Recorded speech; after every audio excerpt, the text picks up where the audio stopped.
রাসূল আকরাম সাল্লাল্লাহু আলাইহি ওয়াসাল্লামের পবিত্র জীবনী নিয়ে আমরা ধারাবাহিক আলোচনা করব। আমার হাতে দেখতে পাচ্ছেন একটি বই, সিরাতে খাতামুল আম্বিয়া, যিনি এটা লিখেছেন মুফতি শফি রাহিমাহুল্লাহ, যিনি হলেন বর্তমান পাকিস্তানের জাস্টিস তাকি উসমানী হাফিজাহুল্লাহর সম্মানিত পিতা মুফতি শফি রাহিমাহুল্লাহ। তিনি এই বইটি লিখেছেন। এই বই থেকে আমরা ধারাবাহিকভাবে অধ্যায় ভিত্তিক প্রতিটা পৃষ্ঠা পাঠ করব এবং সংশ্লিষ্ট কিছু কথা আপনাদের সাথে শেয়ার করব। তো আজকে আমরা প্রথম পর্ব, আমরা আজকে পাঠ শুরু করব 18 পৃষ্ঠা থেকে। প্রথম অধ্যায় 18 পৃষ্ঠা। আমার হাতে যে বইটি রয়েছে এটি হলো সিরাতে খাতামুল আম্বিয়ার ৪র্থ সংস্করণ, অক্টোবর ২০২৩। এই বইয়ের 18 পৃষ্ঠা থেকে আমরা আজকে পড়া শুরু করব। প্রথম অধ্যায় নবীজির বংশ পরিচিতি, জন্ম ও শৈশব। প্রথম অধ্যায়ের মধ্যে 3টা বিষয় নিয়ে আলোচনা হবে। 1 নম্বর হলো নবীজির বংশ পরিচিতি, অর্থাৎ নবীজি কোন বংশে আগমন করলেন, তার পিতার নাম, মাতার নাম, দাদার নাম, নানার নাম ইত্যাদি। জন্ম, তিনি কবে জন্মগ্রহণ করেছেন, কোন তারিখে জন্মগ্রহণ করেছেন, এবং শৈশবকাল, তার শৈশবের সময়টা কেমন কেটেছে, শৈশবে তিনি কার কাছে বড় হয়েছেন, সংশ্লিষ্ট আলোচনা এই অধ্যায়ের মধ্যে মুফতি শফি রাহিমাহুল্লাহ সুন্দরভাবে আলোচনা করেছেন। তো আমরা শুরু করি। 1. নবীজির বংশ পরিচিতি। নবীজি সাল্লাল্লাহু আলাইহি ওয়াসাল্লাম এর পবিত্র বংশধারা পৃথিবীর সবচেয়ে সম্ভ্রান্ত ও মর্যাদাশীল, অর্থাৎ আমাদের প্রিয় হাবিব সাল্লাল্লাহু আলাইহি সাল্লাম যেই বংশে জন্মগ্রহণ করেছেন, যেই বংশে তিনি আগমন করেছেন, সেই বংশটা হলো পৃথিবীর সবচেয়ে সম্ভ্রান্ত ও মর্যাদাশীল একটি বংশ। যেই বংশটির নাম হলো কুরাইশ বংশ। মক্কার কুরাইশ বংশে আল্লাহর হাবিব সাল্লাল্লাহু আলাইহি সাল্লাম তিনি জন্মগ্রহণ করেছিলেন। এটি এমন একটি বাস্তব সত্য যে মক্কার সকল কাফির, এমনকি তার চরম শত্রুও তা অস্বীকার করতে পারেনি। অর্থাৎ নবীজির যেই বংশে তিনি আগমন করেছিলেন, কুরাইশ বংশ, সেই কুরাইশ বংশটা যে সম্ভ্রান্ত ও মর্যাদাশীল, এটা মক্কার কোনো কাফের, এমনকি নবীজি শত্রু, ইসলামের শত্রুরাও এটা অস্বীকার করতে পারে নাই। সকলেই স্বীকার করতে বাধ্য হয়েছে যে নবীজির বংশটা হলো সর্বশ্রেষ্ঠ বংশ। সুবহানাল্লাহ। আবু সুফিয়ান রাদিয়াল্লাহু তাআলা আনহু ইসলাম গ্রহণের আগে রোম সম্রাটের সামনে এ সত্য গোপন করতে পারেনি। অর্থাৎ আবু সুফিয়ান যখন ইসলাম গ্রহণ করেননি, যখন তিনি মুশরিক ছিলেন, তখন সেই সময়ের ঘটনা এখানে বলতেছে যে আবু সুফিয়ান ইসলাম গ্রহণের আগে রোম সম্রাটের সামনে এ সত্য গোপন করতে পারেনি। অর্থাৎ রোম সম্রাট যখন আবু সুফিয়ানকে জিজ্ঞাসা করেছিল যে এই মুহাম্মদের বংশ মর্যাদা কীরকম, তখন আবু সুফিয়ান মুশরিক হওয়া সত্ত্বেও রোম সম্রাটের সামনে এক বাক্যে স্বীকার করেছিলেন যে মুহাম্মদ সাল্লাল্লাহু আলাইহি ওয়াসাল্লাম যেই বংশে আগমন করেছিলেন, জন্মগ্রহণ করেছেন, অর্থাৎ কুরাইশ বংশ, সেটা হলো সবচেয়ে সম্ভ্রান্ত এবং মর্যাদাশীল একটা বংশ। বরং সত্যটাই স্বীকার করতে হয়েছিল তাকে। অথচ তখন তিনি মনে মনে চাচ্ছিলেন যদি কোনো সুযোগ পাওয়া যায় তাহলে নবীজির ওপর কোনো না কোনো দোষ চাপাবেন। অথচ এই আবু সুফিয়ান রোম সম্রাটের সামনে দাঁড়িয়ে তিনি অনেক কৌশল অবলম্বন করতে চেয়েছিলেন, কিন্তু কোনো সুযোগই তিনি পান নাই যে নবীজির বদনাম করার। সুবহানাল্লাহ। অর্থাৎ তিনি অপকটে স্বীকার করে নিয়েছেন যে নবীজির বংশটা হলো সবচেয়ে সম্ভ্রান্ত একটা বংশ, মর্যাদাপূর্ণ বংশ, মর্যাদাশীল বংশ। তো এই হলো নবীজির বংশ পরিচিতি। 2 নম্বর পয়েন্ট হলো নবীজির বংশধারা, অর্থাৎ নবীজির পূর্বপুরুষ কারা ছিলেন, কাদের মাধ্যমে তিনি জন্মগ্রহণ করলেন। 1. পিতার দিক থেকে নবীজির বংশ পরিক্রমা, অর্থাৎ তার পিতাকে এইভাবে তার ঊর্ধ্বতন পূর্বপুরুষ কারা ছিল সেই সম্পর্কে এখানে আলোচনা করা হয়েছে। পিতার দিক থেকে নবীজির বংশ পরিক্রমা হলো মুহাম্মদ ইবনু আবদুল্লাহ, অর্থাৎ মুহাম্মদ হলো আবদুল্লাহর পুত্র। আমাদের নবী মুহাম্মদ সাল্লাল্লাহু আলাইহি সাল্লামের পিতার নাম আব্দুল্লাহ, আব্দুল্লাহ ইবনে আব্দুল মুত্তালিব। আর আমাদের নবীজির পিতার পিতা অর্থাৎ নবীজির দাদার নাম হলো আব্দুল মুত্তালিব ইবনু হাশিম ইবনু আব্দে মানাফ ইবনু কুসাই ইবনু কিলাব ইবনু মুররা ইবনু কাব ইবনু লোয়াই ইবনু গালিব ইবনু ফিহর ইবনু মালিক ইবনু নাজার ইবনু কিনানা ইবনু খোজাইমা ইবনু মুদরিকা ইবনু ইলিয়াস ইবনু মুজার ইবনু নিজার ইবনু মাত ইবনু আদনান। এই পর্যন্ত মুফতি শফি রাহিমাহুল্লাহ তার কিতাবের মধ্যে উল্লেখ করেছেন। এই পর্যন্ত নবীজির বংশধারা সর্বসম্মতভাবে স্বীকৃত ও প্রমাণিত। এই যে আদনান পর্যন্ত নবীজির বংশধারা, এটা সমস্ত ওলামা একরাম সর্বসম্মতভাবে স্বীকৃত এবং প্রমাণিত যে এটা কোনো মতভেদ নেই যে আদনান পর্যন্ত নবীজির বংশধারা, এটা সুস্পষ্ট রেওয়ায়েত দ্বারা প্রমাণিত আছে। এরপর থেকে আদম আলাইহিস সালাম পর্যন্ত তার বংশধারা নিয়ে মত পার্থক্য রয়েছে, তাই সেটুকু আর উল্লেখ করা হলো না। অর্থাৎ যেহেতু এই কিতাবটা একটা সংক্ষিপ্ত কিতাব, ছোট কিতাব, এজন্য শফি রহিমাহুল্লাহ চিন্তা করলেন যে আদনান এর পর থেকে যে ঊর্ধ্বতন বংশ পরিক্রমা রয়েছে আদম আলাইহিস সালাম পর্যন্ত, সেখানে বিভিন্ন ওলামা একরাম বিভিন্ন কথা বলেছেন। কেউ বলেছেন না এর পিতা এর পিতা এমনিভাবে মতানৈক্য করার কারণে শফি রহিমাহুল্লাহ এটাকে এড়িয়ে চলে গেছেন।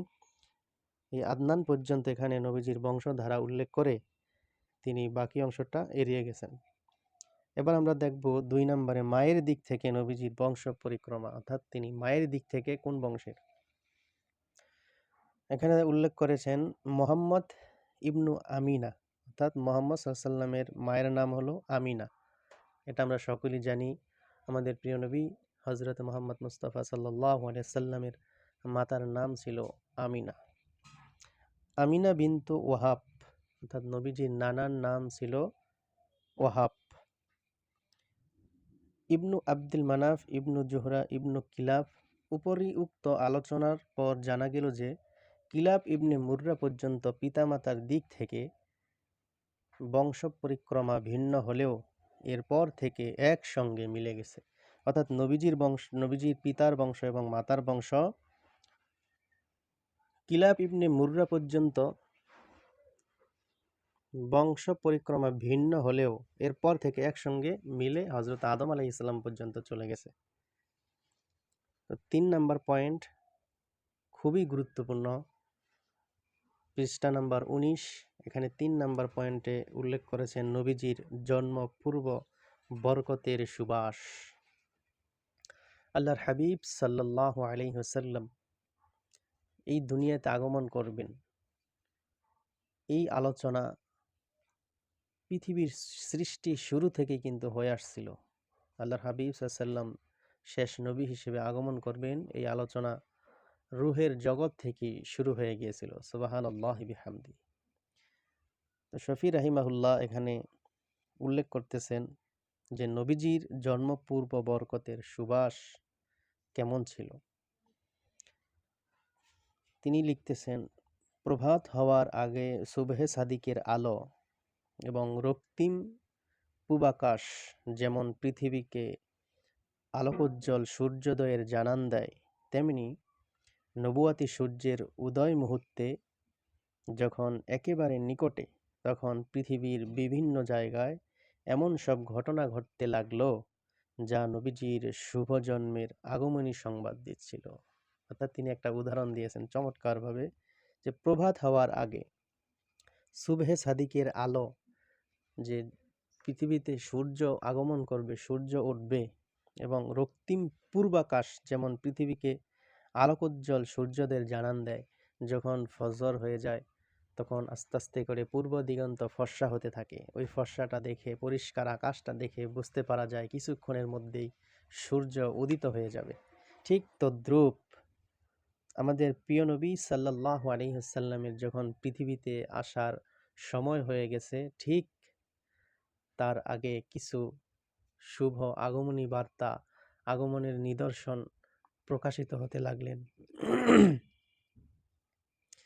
তখন পৃথিবীর বিভিন্ন জায়গায় এমন সব ঘটনা ঘটতে লাগলো যা নবীজির শুভ জন্মের আগমনী সংবাদ দিচ্ছিল। মুহাদ্দিস ও ইতিহাসবিদদের পরিভাষায় সেগুলোকে ইরহাসাত বা অপেক্ষমান নিদর্শন বলা হয়। এই যে নবীজির আগমনের যেই ঘটনা ঘটতেছে, ওই ঘটনাগুলোকে মুহাদ্দিস এবং ইতিহাসবিদদের পরিভাষায় ইরহাসাত বা অপেক্ষমান নিদর্শন বলা হয়। নবীজি সাল্লাল্লাহু আলাইহি সাল্লামের সম্মানিত মা আমিনা থেকে বর্ণিত, অর্থাৎ নবীজির মা আমিনা তিনি বলতেছেন, নবীজি সাল্লাল্লাহু আলাইহি সাল্লাম যখন আমার মাতৃগর্ভে, তখন আমিনাকে স্বপ্নে সুসংবাদ দেওয়া হয়। অর্থাৎ নবীজির মায়ের গর্ভে যখন রাসূল আকরাম সাল্লাল্লাহু আলাইহি সাল্লাম চলে আসলেন, তখন তার আম্মাজানকে স্বপ্নের মাধ্যমে সুসংবাদ দেওয়া হয় যে তোমার গর্ভে যে শিশু রয়েছে, হে আমিনা, তোমার গর্ভে যে শিশু রয়েছে সে এ উম্মাহের নেতা হবে। সুবহানাল্লাহ। মা আমিনাকে জানিয়ে দেওয়া হলো, তোমার গর্ভে কোনো সাধারণ সন্তান না, তোমার গর্ভে যে শিশুটি আসছে সেই শিশুটি গোটা উম্মতের নেতা হবে। শিশুটি যখন ভূমিষ্ঠ হবে তখন তুমি একটা দোয়া করবে।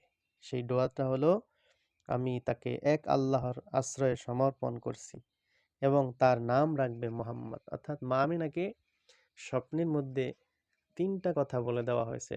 নাম্বার 1, যে আমিনা, তোমার গর্ভে যে সন্তানটা আসতেছে এটা কোনো সাধারণ শিশু নয়, এই শিশুটা হলো সমস্ত উম্মতের নেতা হবে।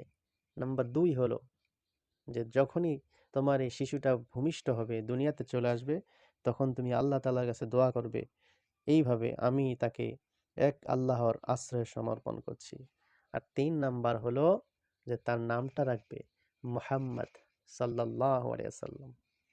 এইভাবে তাকে স্বপ্নের মাধ্যমে জানিয়ে দেওয়া হলো। অর্থাৎ নবীজি যে আসতেছেন এটার পূর্বাভাস আগে থেকেই প্রকাশিত হওয়া শুরু করেছিল।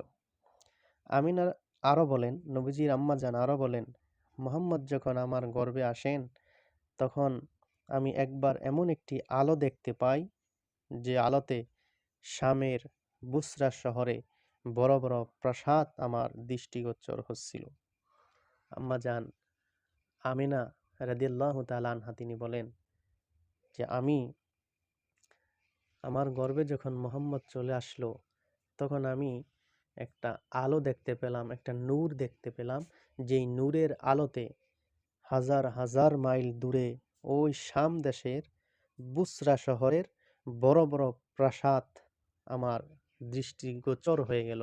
অর্থাৎ আমি নিজ চোখে শাম দেশের বুসরা শহরের বড় বড় প্রাসাদগুলো ওই নূরের আলোতে আমি চোখে দেখতে পেলাম। সুবহানাল্লাহ। অর্থাৎ নবীজির মায়ের গর্ভে এমন একটা নূর চলে এসেছে যার আলোতে শাম পর্যন্ত আলোকিত হয়ে গিয়েছিল।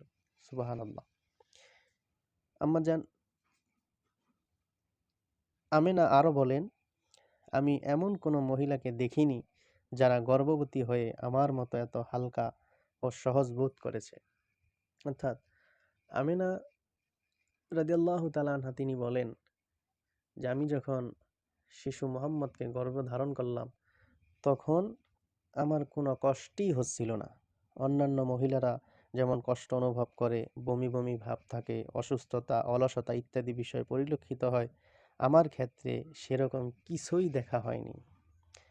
এছাড়া এমন আরও অসংখ্য ঘটনা নবীজির জন্মের আগে প্রকাশ পেয়েছে যেগুলো এই ছোট্ট গ্রন্থে উল্লেখের সুযোগ নেই। অর্থাৎ নবীজির আগমনের অনেক নিদর্শন পৃথিবীতে দেখানো হয়েছিল, জানানো হয়েছিল।